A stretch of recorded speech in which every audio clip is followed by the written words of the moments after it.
আসসালামু আলাইকুম, সবাই কেমন আছেন? যে কোনো সম্পর্ক কিন্তু রেসিপ্রোকাল না হলে সেই সম্পর্ক হয় বোঝা হয়ে যায়, না হলে টিকে না। তো সম্পর্কের ক্ষেত্রে রেসপেক্টফুল হওয়া জরুরি, রেসিপ্রোকাল, ঠিক আছে?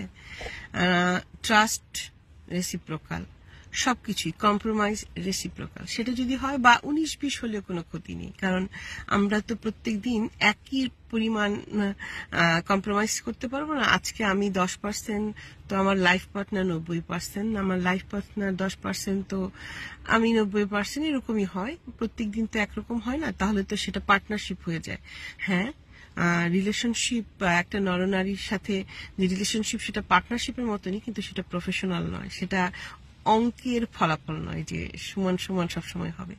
তো এই ক্ষেত্রে যেটা আমি বলবো, যে যখন দেখবেন যে রিলেশনশিপটাতে কোনো রেসপেক্ট নেই, আপনার সেলফ রেসপেক্টে আঘাত হানছে আপনার পার্টনার, কিংবা আপনার ডিগনিটিতে আঘাত হানছে, কিন্তু আপনি তাকে ছেড়েও যেতে পারছেন না, তখন কি করবেন? দূরত্ব বাড়িয়ে দিন, মনের দূরত্ব। তো মনের দূরত্ব বাড়লে আমি জানি এটা কোনো সলিউশন নয়, কিন্তু জীবনের সব কিছু তো সলিউশন হয় না।